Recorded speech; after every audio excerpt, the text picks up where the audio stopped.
cumplir la alianza.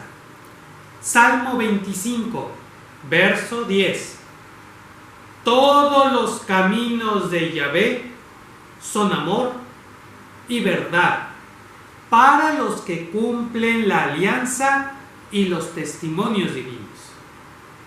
Ya hemos hablado de los caminos de Yahvé, que son como rutas que llevan a esa gran autopista de su voluntad.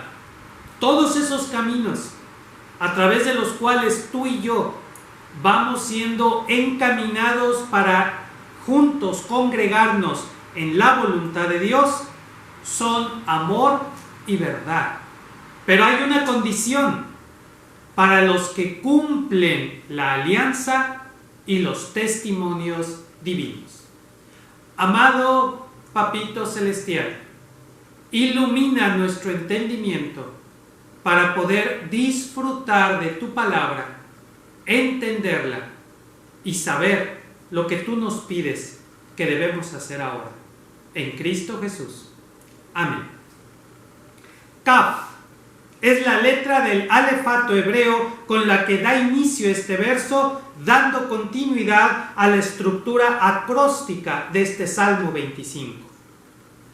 Los caminos de Yahvé son el conjunto de experiencias, condiciones, ambiente, personas alrededor, acontecimientos que Él ha diseñado para nosotros como proyecto de vida, como propósito de existencia, como razón de vivir. Su preciosa y perfecta voluntad para que logremos vivir abundantemente y con propósito. Pero fíjate bien, estos caminos de Yahvé, o su voluntad, es otra forma de llamarlo. Recuerden que es Salmos, y en Salmos hay poesía, y la poesía utiliza metáforas. Aquí, para describir la voluntad de Dios, se utiliza la metáfora de un camino. Ya hemos visto en anteriores predicaciones de este Salmo 25 la diferencia entre nuestras humanas veredas, terracería, y los caminos bien pavimentados de Yahvé para nosotros. Aquí estamos hablando de la voluntad de Dios para tu vida, para mi vida, y que es el conjunto de todo esto. Personas y circunstancias alrededor de ti que van forjando, impulsando, llevando tu vida. Todas aquellas personas, circunstancias, herramientas que te han permitido impulsar tu vida son parte de la voluntad de Dios. Todos los obstáculos que se han interpuesto en tu camino, las puertas que se han cerrado, pueden ser parte del plan de Dios. Tal vez no todo, tal vez algunas son el resultado de nuestros errores, de nuestras fallas o de nuestras rebeliones. Pero aún, y no estoy justificando, pero aún nuestras fallas, nuestros errores, nuestras rebeliones son parte del plan de Dios. Ya sea porque a través de ellas Dios nos disciplina, ya sea porque a través de ellas Dios nos llama la atención, o trágicamente porque a través de ellas nosotros ayudamos a otro a regresar al camino correcto. Trágicamente porque a lo mejor nosotros sufrimos las consecuencias de nuestra propia rebelión, pero a los que aman a Dios, nuestra rebelión les ayudó para bien. El caso es que al final todo entra dentro del plan de Dios. No quiere decir que Dios planea que alguien se porte mal y se portó mal porque era su destino. Ya hablamos del destino. El destino lo hacemos nosotros con nuestros hilos que tomamos de acción y consecuencia. Dios planea para nosotros un propósito de vida. Un propósito que no está amarrado a nuestros errores y fracasos. Lo que queda amarrado a nuestros errores y fracasos son lo que llamaríamos el destino. El destino puede ser trágico, puede ser venturoso, pero el propósito de Dios es bueno, agradable y perfecto para nosotros. No hay que confundir, no hay que enredarse entre tantos hilos. Pero aún que una persona cometa errores, no sale del plan de Dios.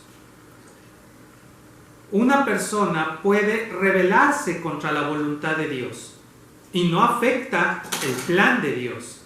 Hace que los que aman a Dios aprendan, se pongan las pilas, se enfoquen, pero no se pierde el plan de Dios. Es fascinante esto.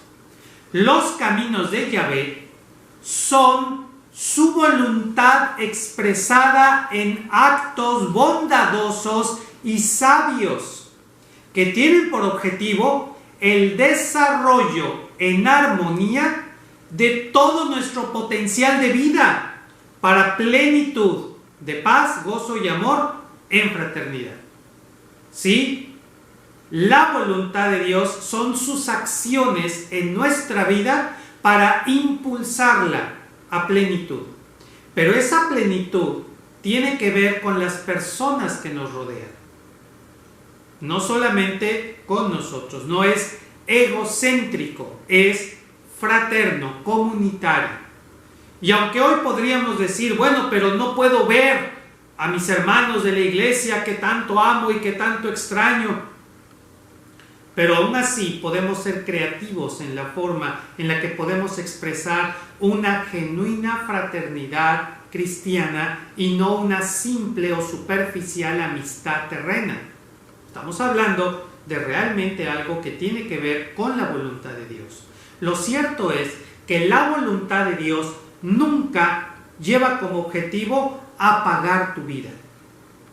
El propósito, la voluntad de Dios es llevar tu vida a plenitud.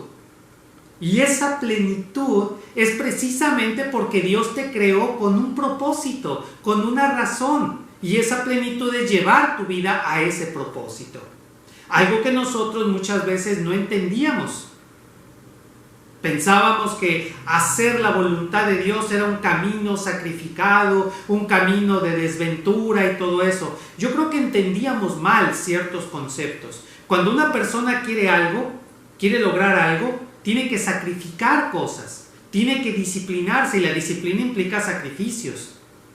Por ejemplo, una niña que quiere ser bailarina de ballet, tiene que sacrificar muchas cosas, tiene que tener una disciplina, hacer ejercicio, asistir a clases.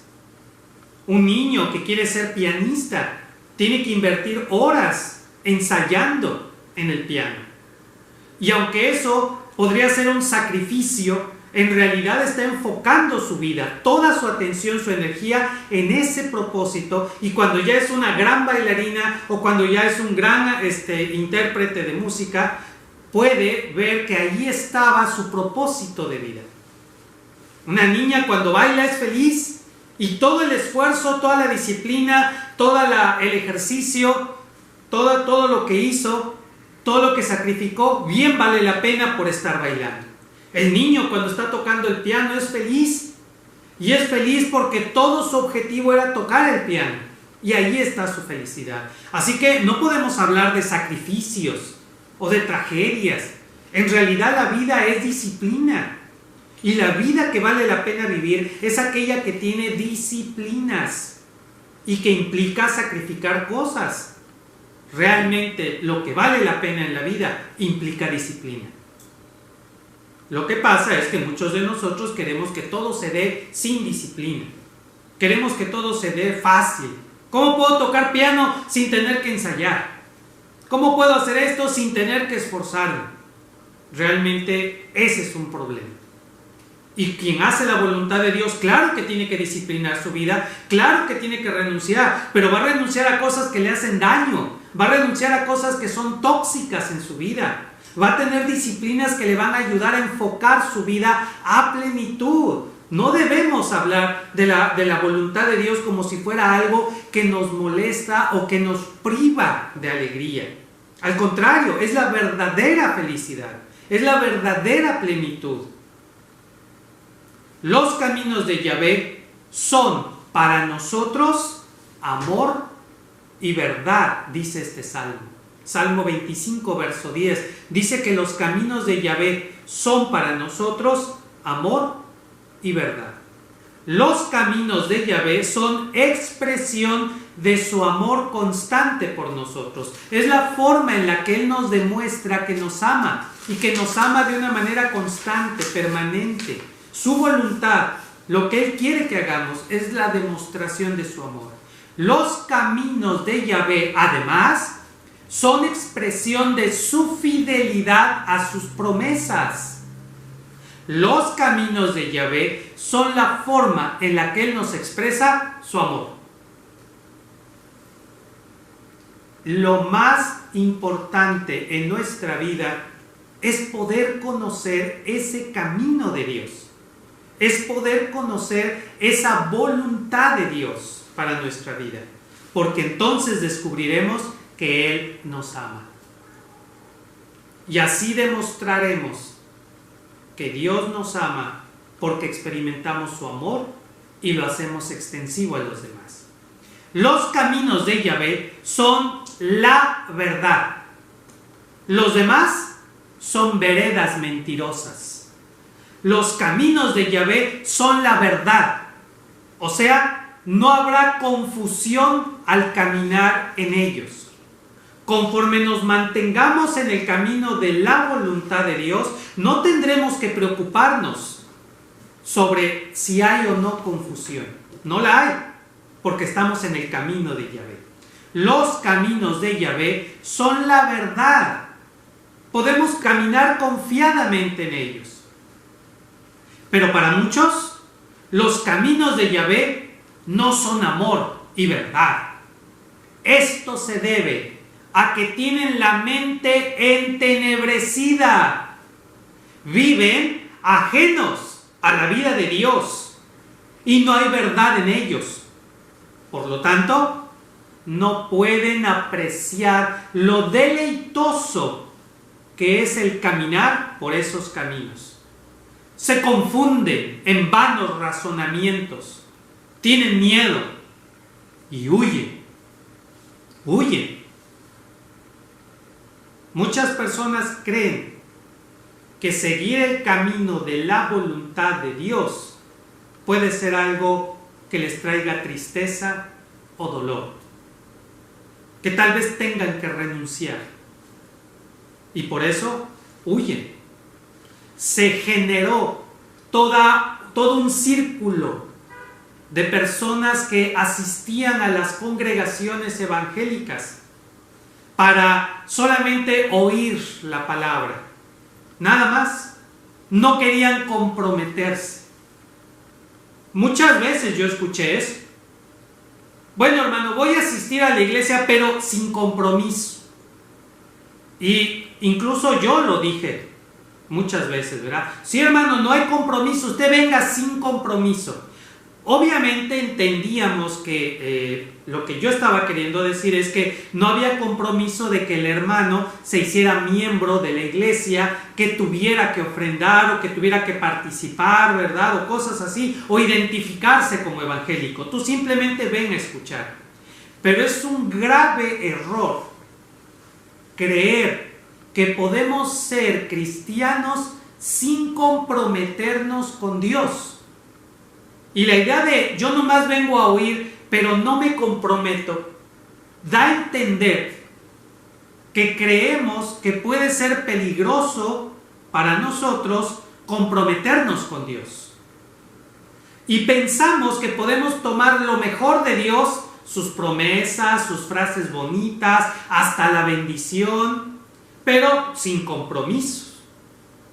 Y en el afán de muchos pastores y líderes de iglesia para atraer gente a su templo, pues decían que no había compromiso, y entonces se generaban estos círculos concéntricos en el que teníamos a una gran cantidad de asistentes dominicales, y luego venía el círculo de los líderes o de los miembros fundadores o de los pilares de la iglesia, cosas así.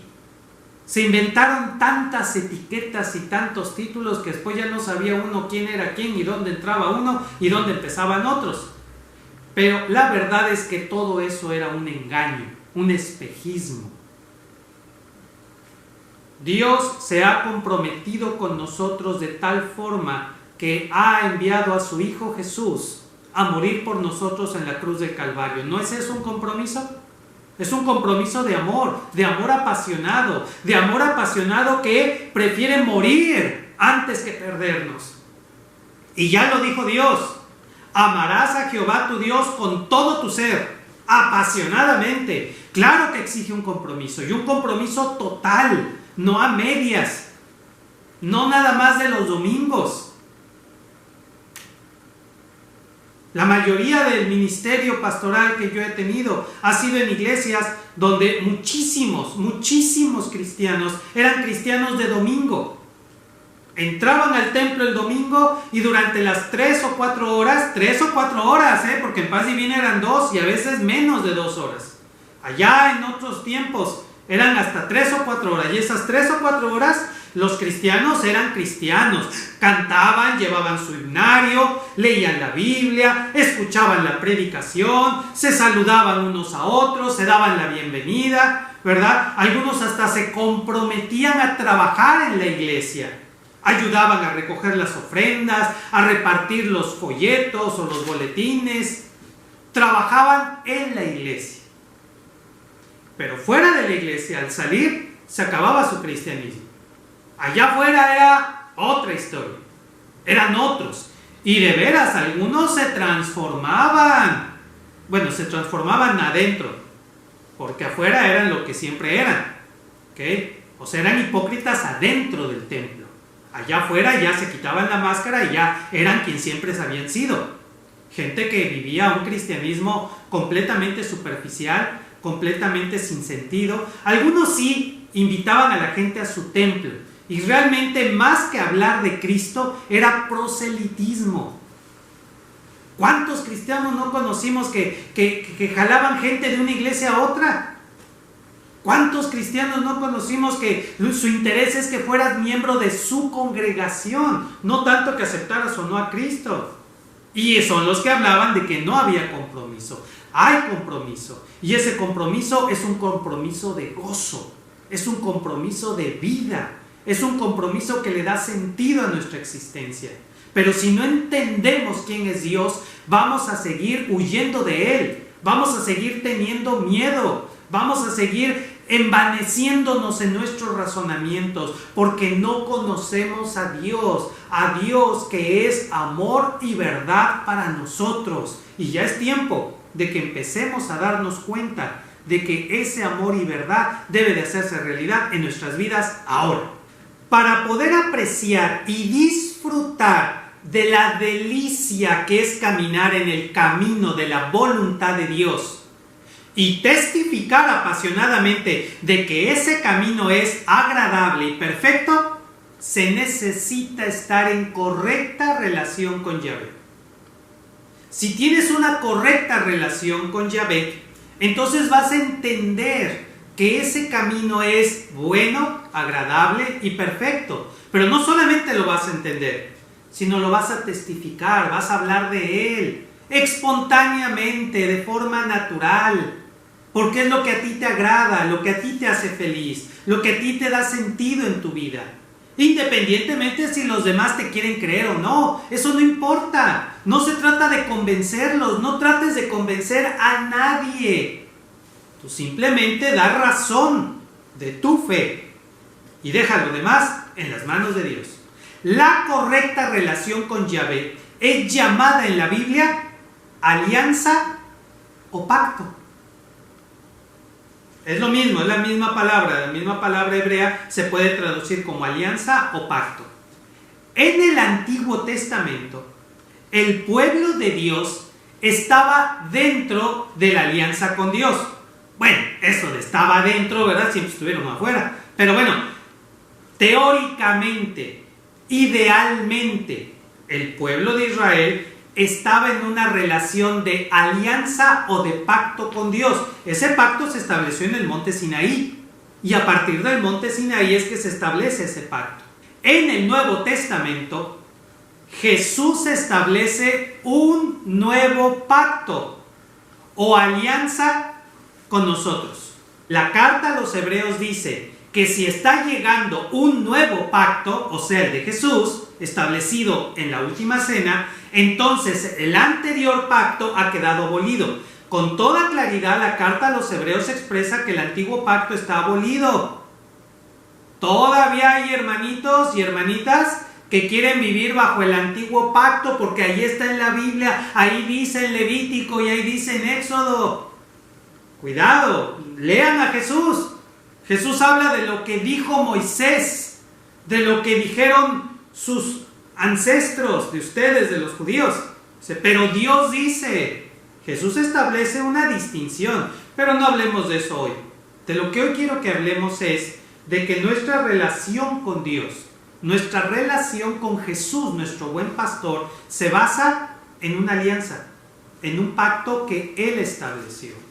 Él, no nosotros. Porque gramaticalmente la alianza o el pacto es el acuerdo que establece un monarca, un soberano, con sus súbditos.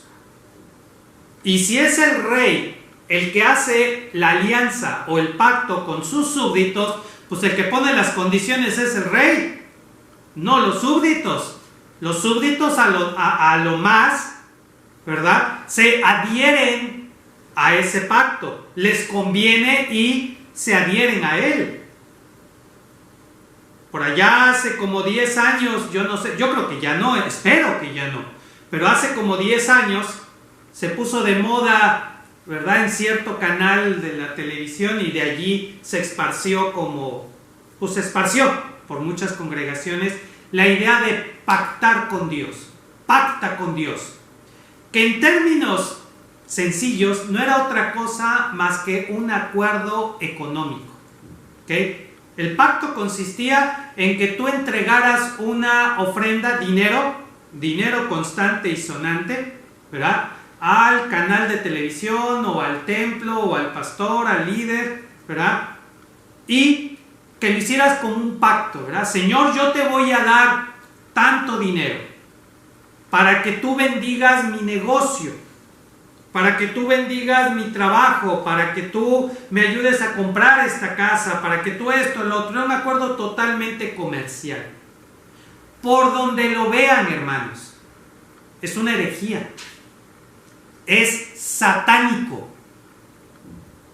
¿Cómo te pones tú, simple mortal, a pactar con Dios? ¿Cómo? ¿Le pones condiciones a Dios? Te voy a dar estos 10 dólares, eran creo que 10 dólares, y tú vas a multiplicar. ¿Y si Él no quiere? ¿Y si Él hace las cosas a su manera? Ahora resulta, háganme el favor, que Dios queda comprometido con nosotros a hacer lo que nosotros digamos, porque nosotros estamos sosteniendo económicamente al líder aquel, al predicador aquel, o estamos cooperando para construir aquel templo que ahora están cerrados. Es satánico, es una herejía. Y que una persona lo diga, bueno, que 5 pastores lo digan, bueno, pero tú y yo, los que llevamos más de 10 años de evangélicos, se acordarán, y no se hagan ahora los que no sabían. Tú te acordarás que eran muchos los que hablaban de ese tema. Y eran muchos líderes religiosos que animaban a su congregación. Por lo menos aquí en la región, no sé si te tocó oír la anécdota del hermanito que según, ¿verdad?, vendió su casa y dio el diezmo de la venta de su casa al templo, ¿verdad?, para comprarse una casa más cara, pero como dio el diezmo, milagrosamente esa casa que iba a comprar salió mucho más barata, ¿verdad? Y total que al final salió ganando. Y siempre nos contaban esa historia como diciendo, ¿tú qué le vas a dar a Dios? A ver, Jesús dijo, nadie puede servir a 2 señores. ¿A Dios o a quién? siempre me llamó la atención que Jesús no dijo, tú no puedes servir a Dios o al diablo, a Dios o a Satanás. Jesús dijo, tú no puedes servir a Dios o a las riquezas. Lo contrario de Dios es servir a las riquezas. ¡Qué interesante! Pues sí, nadie va a decir, pacta con el diablo. Dios nos guarde. Ya nomás les faltaba eso. Pero sí dijeron, pacta con el dinero. Usa el dinero para pactar. ¿Se acuerdan del video de la pastora esa que juntó a las personas para que dieran dinero y que les iba a convertir en los pilares de la iglesia? Como 3 veces me mandaron el video. Yo no sé qué me querían decir para mandarme el video a mí, ¿verdad? Hermanos, ¿eso es satánico? Están sirviendo al dinero. Están sirviendo al dinero, no a Dios. No se pueden hacer las dos cosas. Tu ofrenda a Dios debe ser una expresión de gratitud. Cada uno dé como propuso en su corazón. Hermanos, hermana, cada uno dé como propuso en su corazón. No te andes fijando cuánto da fulanito o menganito. ¿Por qué andas diciéndole a la gente cuánto debe dar o cuánto no debe dar? ¿Por qué das tanto? ¿Por qué le das eso al pastor? ¿Por qué le llevas comida al pastor? Ya está muy gordo. Deja que el pastor engorde. ¿A ti qué te preocupa? Cada uno dé como propuso en su corazón, no con tristeza. Si estás a punto de dar dinero, ay, ni modo, tengo que ofrendar, mejor no ofrendes.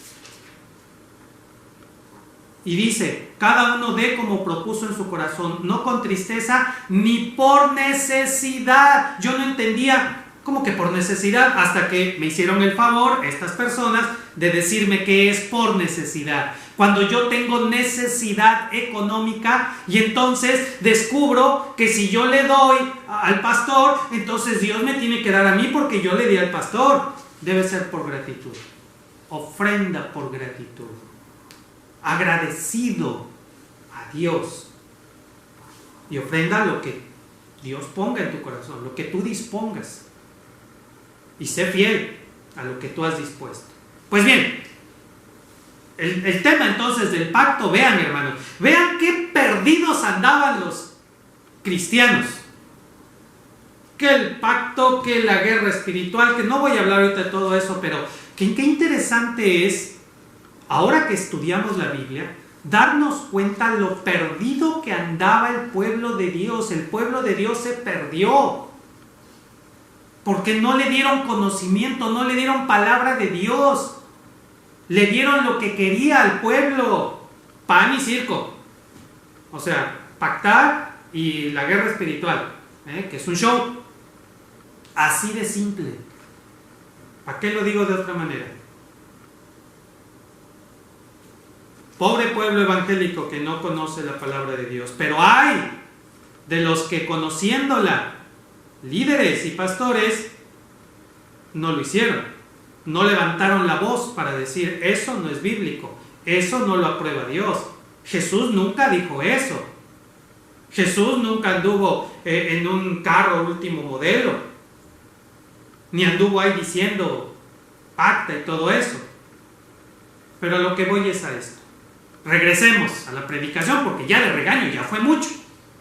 Es mentira que cada persona puede relacionarse con Dios o buscar a Dios a su manera. Es que yo busco a Dios a mi manera, pastor. Sí, está muy bien lo que hacen y todo de reunirse y estudiar la Biblia, pero pues yo lo busco a mi manera. Yo mis ayunos y mis rituales y esto, yo lo hago a mi manera.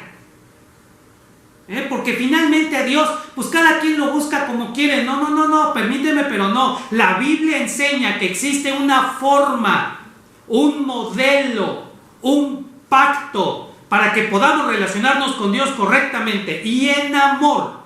Así que no te dejes engañar por aquellos que te digan que cada quien puede buscar a Dios a su manera. Yo vivo mi cristianismo a mi manera. Yo lo hago así. El pastor dice que debemos hacer esto, pero no, yo lo hago a mi manera, ¿verdad? El pastor dice que hagamos esto, pero como yo soy rebelde, ¿verdad? Yo lo hago a mi manera. Y jajaja, todo el mundo se ríe porque el hermanito, la hermanita es rebelde y lo hace a su manera. Pues estás mal. Porque Jesús estableció un pacto, una forma. Cumplir la alianza es vivir conforme a la voluntad de Dios, caminar por su camino. Y es responsabilidad nuestra saber qué es lo que le agrada a Dios. A Dios le agrada que ore con los ojos abiertos o los ojos cerrados. No importa lo que el mundo diga, lo que importa es lo que Dios diga. Debo orar de pie, sentado, de rodillas, que es lo que a Dios le agrada. No lo que diga el mundo, no lo que yo opine. Por supuesto, para Dios no es importante si oras con los ojos abiertos o cerrados, si oras de pie, sentado, de rodillas. Lo importante es la intención de tu corazón, dice Dios. Eso es lo que a Él le importa. Y si empiezas a investigar que ya lo hemos hecho, te vas a dar cuenta que hay un abismo enorme entre lo que Dios quiere y lo que la religión nos pide. En muchos casos, lo que la religión nos enseñó y nos pidió va en un camino completamente diferente y hacia abajo de la dirección que Dios va tomando, que es hacia acá y hacia arriba. Ese es el camino correcto, hacia acá y hacia arriba. Fíjate, qué mal andábamos, copiando de otras religiones, copiando rituales, tradiciones, supersticiones, miedos, y no lo que la Biblia dice. Por eso me gusta, siempre me ha gustado, que en los grupos de discipulado me preguntaban de todo. En los grupos de discipulado, ¿cuántas veces no preguntaron los hermanos? ¿Cuántas veces tú no preguntaste? Oiga, pastor, entonces debemos cerrar los ojos al orar, o puedo tenerlos abiertos, o puedo sentarme o de rodillas. Preguntaron sobre el ayuno. ¿Cuántas veces no preguntamos sobre el ayuno? La guerra espiritual, tantas cosas que eran importantes, son importantes, porque queremos relacionarnos con Dios a su manera. Jesús estableció un nuevo pacto, alianza, con un nuevo mandamiento. Tratar de crear un cristianismo parecido a las leyes, normas, creo que es lo mismo, bueno, a los procedimientos del Antiguo Testamento, es negar lo que Jesús vino a hacer.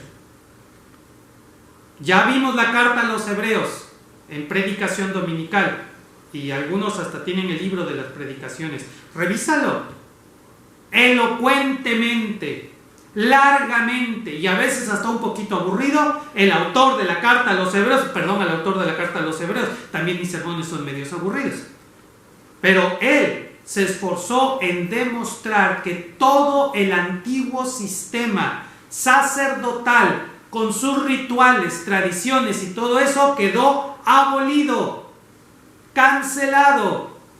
Pablo lo dice 1000 veces también. Y Jesús lo dijo de una forma sencilla. Este es mi nuevo pacto. Cuando Moisés estableció el pacto en el Sinaí, dijo: este es el pacto que Jehová vuestro Dios forma con ustedes. Y Jesús no dijo: este es el pacto que Dios formula. No, este es mi nuevo pacto, porque Jesús es Dios. Y un nuevo pacto tiene un nuevo mandamiento. Y el nuevo mandamiento es: ay, hermanos, agárrense. Les doy este mandamiento nuevo: que se amen los unos a los otros. No, mejor nos regresamos al antiguo, está más fácil. Mejor me abstengo de comer carne de puerco a estar amando al prójimo. Que se amen unos a otros, así como yo los amo a ustedes. Vaya modelo que nos puso Jesús. Así deben amarse ustedes los unos a los otros. Para nosotros, cumplir la alianza es amar al prójimo, como una consecuencia natural de amar a Dios como nuestro papito. O sea, una correcta comunión con Dios, en la que vemos a Dios como nuestro papito, nos va a llenar de amor. Con ese amor podemos amarnos unos a otros. Y cuando Jesús dijo unos a otros, se refería a nosotros, a la comunidad que está escuchando esta predicación. Ay, qué bueno, entonces no tengo que amar al prójimo, el de allá afuera. También Jesús dijo que amas a tu prójimo. También. Pero aquí específicamente en Juan 13:34 se refiere al grupo de discípulos, sin excluir a los demás. Pero si tú amas a Dios y yo amo a Dios, lo más natural es que tú y yo nos amemos como Jesús nos amó a nosotros. Es lo más natural. Si no es natural, si es artificial o forzado, uno de los dos o los dos estamos bien mal con Dios. Esa es nuestra regla de evaluación. Tal vez no nos gusta, pero es la que nos dejó Jesús. ¿Cómo sé que estoy en correcta comunión con Dios? Porque amo a mis hermanos. Ya si ellos me aman, ya es otra cosa, pero yo los amo. La relación de pacto con Dios como papito es posible gracias al sacrificio de Jesús por nosotros. Este pacto o alianza nos introduce en la familia de Dios para aprender a disfrutar del amor de nuestro Padre, aprender a amar a nuestro Padre y como fruto de esa relación con nuestro amado papito, aprender a amar a nuestro prójimo, empezando con el más próximo. La alianza de Yahvé es para vivir en la esfera de su amor. Cumplir los testimonios divinos. La palabra hebrea edut muchas veces es traducida por testimonio o precepto. Cuando tú lees tu Biblia, sobre todo Reina Valera 60, muchas veces lees en el Antiguo Testamento la palabra testimonio o precepto. Y de hecho algunos hasta piensan que son dos palabras diferentes, testimonio y precepto. Bueno, en español sí, no es lo mismo un testimonio que un precepto, pero están traduciendo la palabra hebrea edut. Ahora bien, edut es etimológicamente un testimonio, una declaración que una persona relata de lo que ella sabe o de lo que ella vio. O sea, una declaración de su verdad. Eso es edut. Edut, aplicado a Yahvé, es una declaración divina que indica cómo ve Dios las cosas. Eso es edut en el Antiguo Testamento. Edut es una declaración en la que Yahvé dice cómo Él ve las cosas, la vida según Dios. Edut es una expresión de verdad que nos ayuda a entender la realidad de todo. Cuando tú escuchas a Jesús explicándote y diciéndote esto es así y no es así, eso es edut, una declaración de la verdad. Yo veo las cosas así. Es lo que está diciendo Dios. Eso es edut. Y obviamente tiene toda la base de testimonio. Edut es el testimonio de Yahvé, nuestro amado papito, que nos dice cómo es la realidad de todo. Su palabra es la verdad por encima de cualquier declaración humana. Fíjate, dice la Biblia que las personas a lo bueno le llaman malo y a lo malo le llaman bueno. O sea, Dios dice, esto es bueno, y la gente dice, no, eso es malo.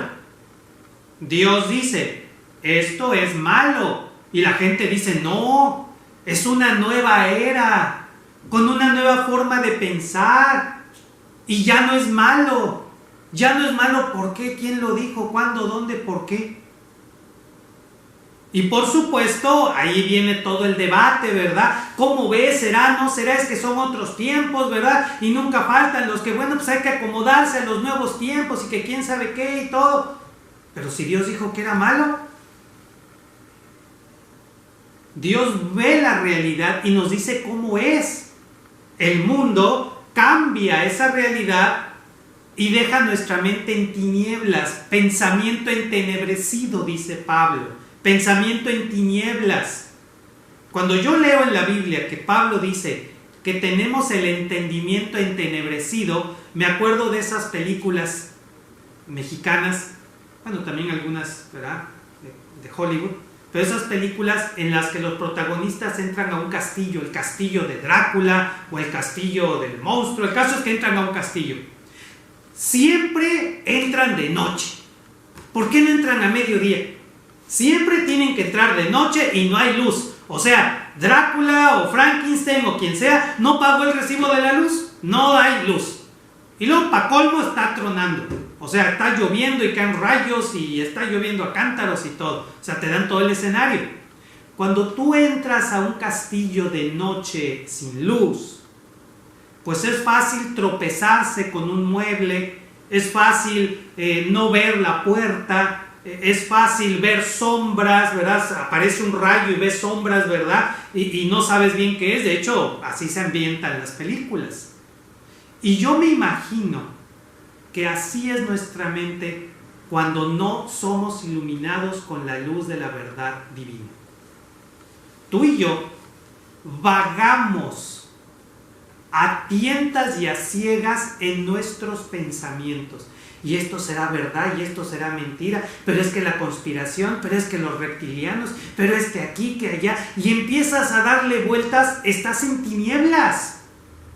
Y chocas con una cosa y chocas con otra, y la luz de la palabra de Dios te ilumina por un instante y ves sombras y las sombras te espantan y creíste ver a Drácula y todo eso. No era Drácula, era el pastor. O sea, no percibes la realidad porque no tienes la iluminación de la palabra. Cuando nosotros leemos en la Biblia que Dios nos dice esto es así, es luz que ilumina nuestra mente. Y recibimos muchísima luz cuando estudiamos el libro de Proverbios. Por eso tu mente y mi mente están iluminadas por la palabra de Dios. Y no se diga los evangelios. Y ahora por 3 días. Martes el evangelio de Marcos. Viernes el evangelio de Juan. Estoy haciendo publicidad. Y entre semana el documento Q. O sea, estamos saturados del evangelio, de las palabras de Jesús. Y podemos tener una idea muy clara de lo que es verdad. ¿Verdad? Pues verdad.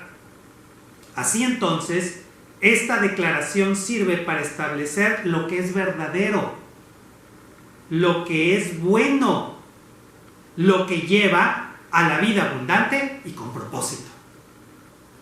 Cumplir los testimonios divinos es, entonces, aprender a ver la vida como Yahvé la ve. Así. Aprender a ver la vida como Jesús la ve. Tú y yo no podemos preguntarnos si algo es bueno o malo en función de las tendencias de las redes sociales. No podemos tú y yo, para establecer si una decisión es correcta o incorrecta, preguntarle a la amiguis del cafecito, al grupo de amigos, a los cuates de la escuela. No podemos hacer eso. Mucho menos podemos actuar por imitación. Es que todo el mundo hace eso. Es que a esta edad todos ya están en esta situación. Ah, pues ellos. Es que a esta edad yo ya debía haber cumplido esto y aquello. ¿Según quién? No podemos hacer eso. Nosotros tenemos que ver la vida como Él la ve. Y si estamos empapados de la palabra de Dios, si ponemos atención a la palabra de Dios, si la analizamos y la reflexionamos una y otra vez, si conectamos ideas bíblicas, podemos tener una idea muy clara de cómo ve Yahvé esta situación. Y darnos cuenta, para empezar, cómo es que Él ve esta situación. Mira, hay muchos cristianos que están promoviendo cadenas de oración, veladas de oración, días de ayuno para pedirle a Dios que quite a este bicho que anda por el mundo rondando. Eso es más o menos suponer que Dios se equivocó y que ahora le tenemos que decir a Dios o convencerlo de que nos quite este bicho. Porque, mira, Señor, eso no funciona, porque está quebrando la economía, porque nuestro templo se quedó a medio construir, por esto. Es ver las cosas como nosotros las vemos. A Dios no le podemos decir cómo hacer las cosas. Las cosas son como son porque Él así lo ha dispuesto. Lo que nosotros debemos de hacer es preguntarle a Dios qué es lo que Él quiere enseñarnos a nosotros. Lo que Él está haciendo en el mundo tiene que ver con sus planes. Sí, pero mis planes se vinieron abajo, pues eran tuyos. Algo te puedo asegurar, los planes de Dios para su iglesia y para nuestra familia y para tu vida no se vieron afectados. Muy probablemente se vieron enfocados. Para el mundo sí, el mundo se trastornó y se está trastornando por completo y vamos a entrar a una nueva realidad. Nueva realidad. Y nos estamos adaptando o nos vamos a adaptar. Pero tenemos que preguntarle a Dios, primero que nada, qué es lo que nos quiere enseñar, hacia dónde nos quiere llevar y qué es lo que quiere que hagamos. Tal vez Él nos diga cómo ve esta situación, tal vez no. Pero fíjate bien, los discípulos creyeron que la idea de que Jesús fuera a Jerusalén, fuera arrestado y fuera crucificado y sepultado, era un fracaso. Nunca entendieron que ese era el plan de Dios. Imagínate a Pedro convocando una velada de oración. Vamos a hacer una velada de oración para que saquen a Jesús de la cárcel y lo liberen y no se vaya a la cruz, ¿verdad? Y esto, el otro. No, para empezar estaban llenos de miedo, ¿no? Pero ¿tú crees que si los discípulos hubieran organizado una velada de oración, Dios se hubiera visto obligado a liberar a Jesús del Sanedrín y ya no hubiera ido a la cruz? Claro que no. Jesús iba a ir a la cruz porque ese era el plan de Dios. Así hubieran ayunado todos, que no lo hicieron. ¿Ves a dónde quiero llegar? No vamos a manipular a Dios, pero sí podemos ser engañados unos a otros y entrar en una tensión, porque ya llevo 3 días orando y Dios todavía no quita el bicho esto, y ya llevo 5 días orando y nada cambia y todo. Pregúntale a Dios qué te quiere enseñar. Debemos aprender a ver la vida como Dios la ve, no como el mundo la ve. Apreciar la verdad que Él nos está dando a conocer y vivir conforme a esa imagen de la realidad. O sea, es tomar en serio a Dios en su palabra. Antes, ustedes estaban muertos a causa de las maldades y pecados en que vivían, pues seguían el ejemplo de este mundo y hacían la voluntad de aquel espíritu, siguiendo nuestros propios deseos y cumpliendo los caprichos de nuestra naturaleza pecadora y de nuestros pensamientos. Así éramos. No digas que no. Así éramos. Siguiendo nuestros propios deseos, y todavía le pedíamos a Dios que nos ayudara a cumplir nuestros deseos. No nos interesaba entender lo que Dios nos decía en la escuela dominical. Queríamos que Dios nos ayudara a cumplir nuestros deseos. No nos interesaba entender la secuencia de predicación dominical. Queríamos cumplir los caprichos de nuestra naturaleza pecadora y que Dios nos permitiera pecar sin sufrir las consecuencias.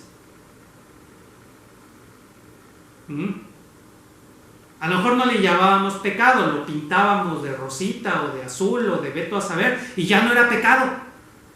¿Según quién? ¿Según quién?